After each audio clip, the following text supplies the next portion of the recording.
now for something completely different. Also, something no one asked for. Hey everybody, TacticAngel here, back on the PlayStation 5 to talk a bit about Skull and Bones. What is Skull and Bones? Well, it is a pirate ship multiplayer online boaty thing that has been in development for several years, longer than I have been commenting on boats. I know this because when I filled out my CC application form, it used to ask you, it might still, I don't know, is this NDA? I don't think so. In any case, bye everyone if I've screwed something up. It asks you what other games you might be interested in covering, and I listed this game. That was closing on 4 years ago, and only a few years into its development. I don't have a screenshot of this, so you'll just have to believe me, but the interest in Vroom Vroom Bang Bang naval action game and Floaty Floaty Bang Bang seemed like a pretty good pairing, if only for the persistently high amounts of water and gunpowder involved. Also, island ramming. In any case, Skull and Bones takes place in an indeterminate year sometime between 1600 and 1699 in the Indian Ocean. If you're curious if there were any sort of historical advances in that 100 years, the answer is clearly yes. There's even a more profound change in the political situation over there in that period of time since the East India Company was founded in 1600, and obviously its influence would change over the course of the next century. But like some of our other favorite games, it's best to understand the creators of this game aren't concerned about every last detail of historic accuracy. In any case, it's an interesting choice, the Indian Ocean, because the obvious choice would have been the Caribbean, right?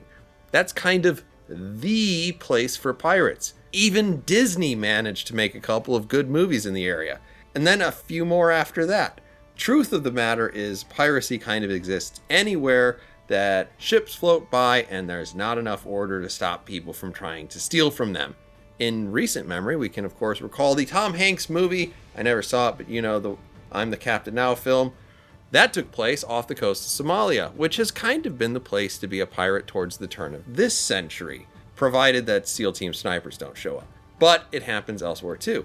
In 2023, we've seen increase in piracy in the Red Sea at the hands of Houthi terrorists, and of course in San Francisco Bay, for reasons that I will leave to your imagination. In any case, the setting seems less random if you consider that the government of Singapore paid a good portion of the development for this game. Singapore isn't located in the Caribbean, and frankly, there are more islands in the Indian and South Pacific Ocean than there are over here, so maybe it's a better choice anyway. If you're worried about the plot of this having a lot of cultural axe to grind, I didn't get that impression when I played the game, at least from the very limited amount of time that I had with it. And more on that later on. The story presented in the beta seems to boil down to you being a captain of a ship that immediately gets thrown into a battle. The ship sinks due to a seemingly infinite number of ships versus one, and you might call that just the necessity of the plot, but you miraculously survive. Every one of you will miraculously survive this.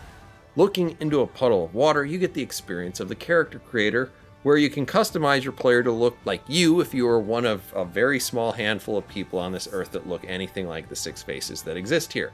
What I mean to say here is that the character customization is a little bit weak by 2024 standards, but on the bright side, we're here for timber and sails, and not some indigent sailor that you play that a couple of NPCs immediately start to venerate as a god. So the writing feels pretty artificial. The common complaint in the first couple of hours of the game is that it's pretty uninteresting / awful, and a good part of that is the writing. And the fact that you have a tiny boat and are doing mostly uninteresting things probably doesn't help. This may help put you into the habit of listening to the plot in a holy geez, skip, you're a pirate. Your goals are to be the most famous and wealthy pirate that you could ever be. So you're basically the pirate equivalent of a person who was born into the World of Warcraft world, and just wanted to be level 80 since you were a kid. It appears that some of the choices that you make do make a difference and some don't, but to the degree that they do, they seem to be in the short term. Long term, it doesn't seem like any of these choices mattered at all. So you're out there in the newbie area. The game loop seems to be get a quest, go collect something, or go sink something. You gather resources with a perilously limited inventory, try to build new weapons and ships, and repeat the whole thing over and over. You have the ability to work your way into different ships, which have different slots for different weapons, some of which don't make an awful lot of sense, and repeat.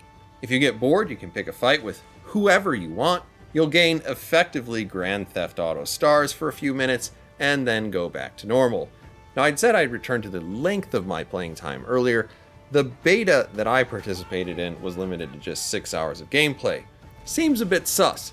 Seems like maybe they were trying to say if I played the game for 7 hours, I'd maybe realize that there's not a lot going on other than the charm of a tall ship or sea shanties. In full disclosure, I did ask through 2 channels if I could get some additional time with the game. After all, I'm TacticAngel. I have dozens upon maybe more dozens of subscribers who are very, very interested in my opinions. Mostly boats, sometimes food. But the response I got was...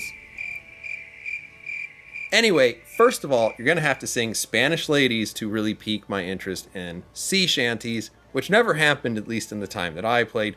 But I think the former is probably manifestly true.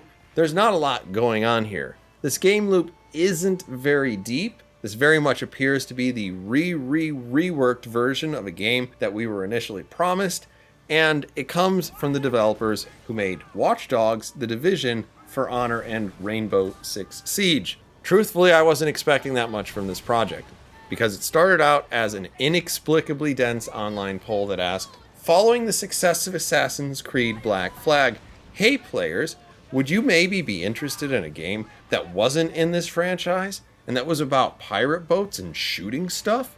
I mean, I don't know about you, but I clearly bought Assassin's Creed Black Flag for the tantalizing experience of working in a modern-day office, which is something that I do on an almost daily basis, but I guess without the ecstasy of being in Canada. I mean, I like poutine as much as the next person, but I'm just not willing to risk indefinite detention if I go in the wrong bouncy house. So that's why I bought Black Flag. The point is that this is a phenomenally dense question from a studio that routinely comes out with great ideas that somehow manages to release joyless games.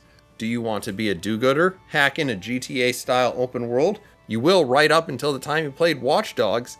Does Knights versus Vikings versus Samurai sound totally metal? Obviously not if you consider the netcode in For Honor. And I don't really know if Rainbow Six Siege ran at launch because, like most people, I didn't play the thing. Now, I try to be fair and argue against myself. Does Skull and Bones look like a great game on launch? No. But For Honor and Siege weren't either, and through dedication and commitment, both of those games slowly made the transition into good, if not great games.